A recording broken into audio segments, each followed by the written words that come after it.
You know this view. At first moment, you step out of the cave and all of Hyrule stretches out in front of you.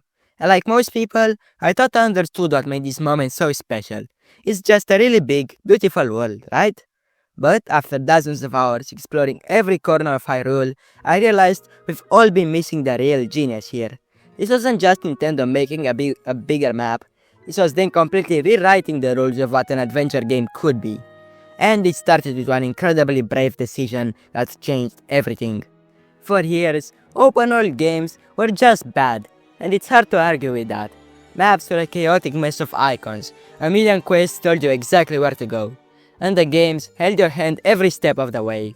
Nintendo's challenge was to prove that a massive adventure could also be a personal one, and they started by perfecting a simple formula: trust.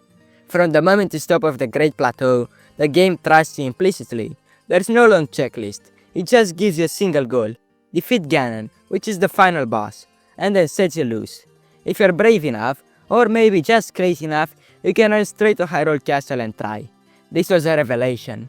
Open world games had always given us the illusion of freedom, but with invisible walls, impossible enemies, and story gates blocking the way. Breath of the Wild threw that whole philosophy out of the window. The true genius was how the Great Plateau teaches you everything you need to know without a single tutorial pop-up. The Sheikah Slate, Magnesis, Statis, Cryonis, and Bombs are your keys to the entire kingdom.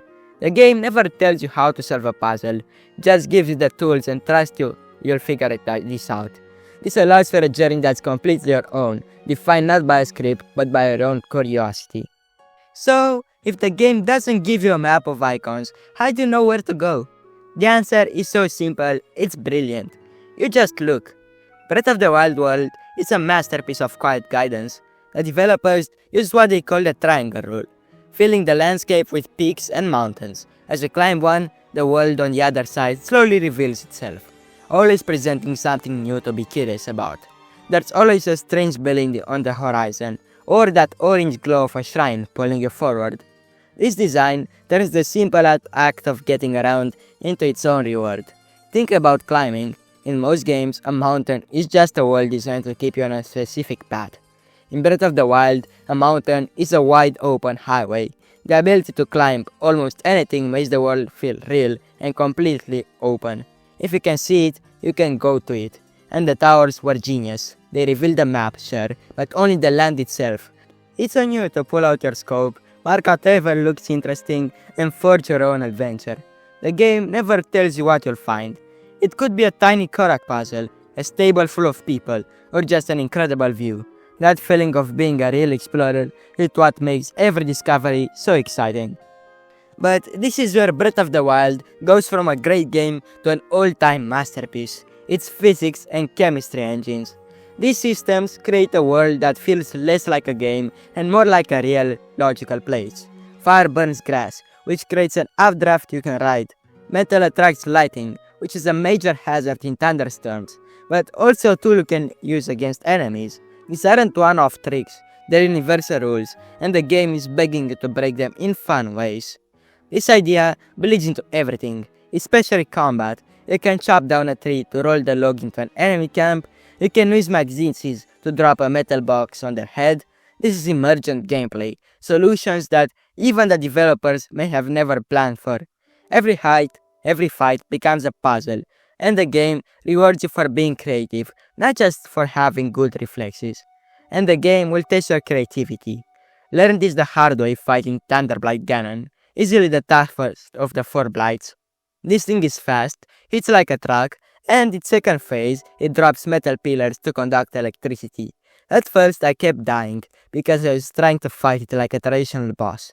Dodge, attack, and repeat. But then it clicked. This isn't just a combat encounter, it's a physics puzzle. I had to use magnesis to grab one of those pillars and conduct the lighting back at the boss. Suddenly, what felt impossible became an incredible moment. That's what makes this game so special. Even its boss fights reward you for thinking creatively. This brings us to one of the most debated features in the game: weapon durability. People love to complain about it, but it's secretly genius. Because your best sword is always one hit away from shattering, you're forced to get creative. Have to use what you'll find. Master your runes, and use the world around you.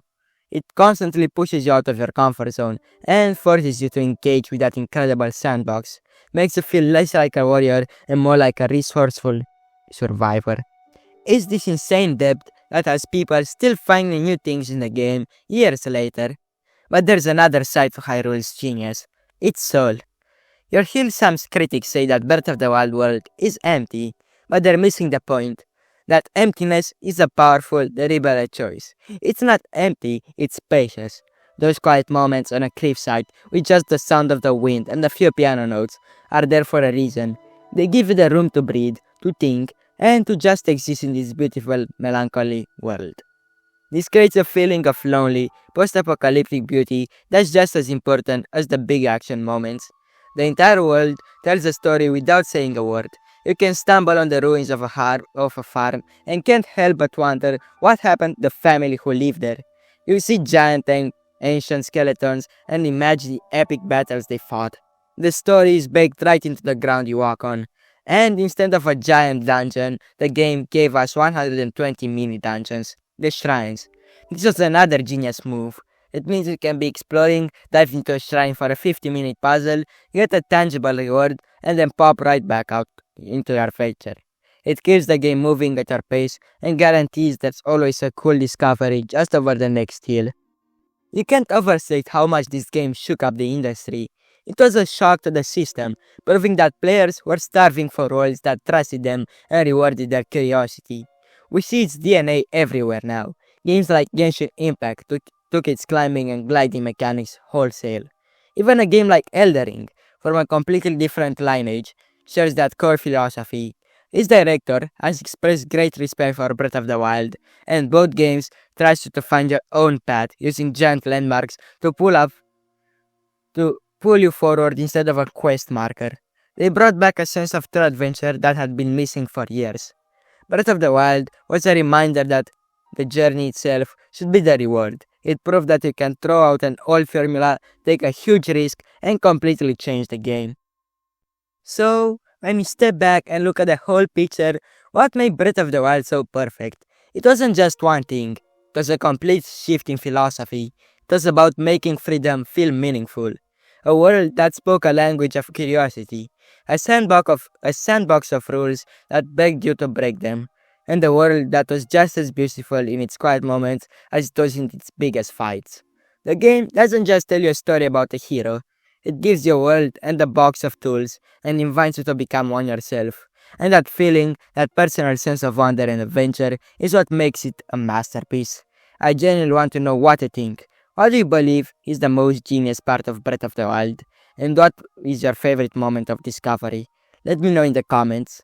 Also, if you enjoyed this video, I'd really appreciate if you could leave me a like and a subscribe. My name's David, and thanks for watching.